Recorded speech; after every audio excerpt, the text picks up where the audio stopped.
Curvature penis അപ്പൊ ഒരു രോഗിക്ക് സ്വയം ഐഡന്റിഫൈ ചെയ്യാൻ കഴിയുന്ന ഒരു ഐഡന്റിഫൈ അവസ്ഥയാണ്. ചെയ്യാൻ പറ്റും. അതായത് ഉദ്ധരിച്ചിരിക്കുന്ന സമയത്ത് സ്ട്രെയിറ്റ് അല്ല, അത് എങ്ങോട്ടേലും വളഞ്ഞിരിക്കുന്ന അവസ്ഥ.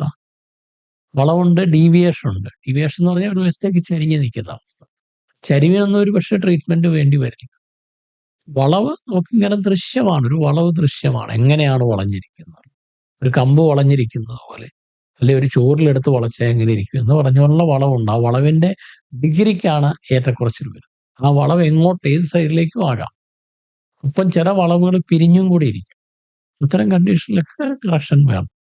അത് പെർഫെക്റ്റ് ആയിട്ട് സർജിക്കൽ കറക്ഷൻ ചെയ്യാൻ പറ്റുന്നതാണ്. അത് വന്ന് പരിശോധിച്ചതിന് ശേഷം ഡോക്ടേഴ്സ് കൃത്യമായിട്ട് അതിന്റെ വിവരങ്ങൾ പറഞ്ഞു കൊടുക്കും.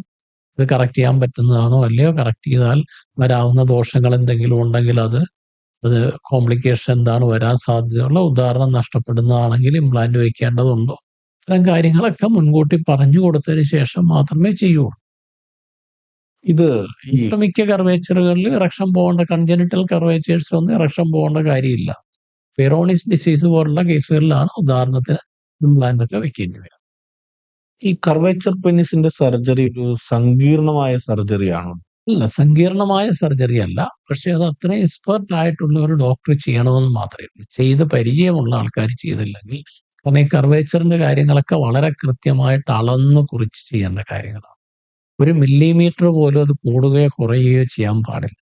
ഇത്രയും പെർഫെക്റ്റ് ആയിട്ട് നോക്കി ചെയ്യേണ്ട സർജറി ആയതുകൊണ്ട് ടൈം എടുത്ത് ചെയ്യേണ്ടതാണ്. കഴിഞ്ഞ പ്രാവശ്യം നമ്മൾ ചെയ്ത ഒരു കേസിൽ ഏതാണ്ട് 3 മണിക്കൂറോളം ആ സർജറിയുടെ ടൈം എടുത്തു. സാമാന്യം നല്ല കർവേച്ചർ ആയിരുന്നു. അതേസമയം അതിനു മുമ്പ് ചെയ്തിരുന്ന ഒരു കേസ് ഏതാണ്ട് 1 മണിക്കൂർ കൊണ്ട് കഴിയും. അതിനു മുമ്പ് ചെയ്തിരുന്ന കേസ് 45 മിനിറ്റ് എടുത്തു. മറ്റൊരു കേസ് ഏതാണ്ട് 2 മണിക്കൂർ എടുത്തു. അപ്പോൾ ഓരോ കേസുകളിലും ഇതിന് ഉപയോഗിക്കേണ്ടി വരുന്ന സമയം ആ കർവേച്ചറിന്റെ നേച്ചർ അനുസരിച്ചിട്ട് മാറ്റം. അപ്പൊ അത്രയും സൂക്ഷ്മതയോടുകൂടി ചെയ്യേണ്ട ഒരു സർജറിയാണ്.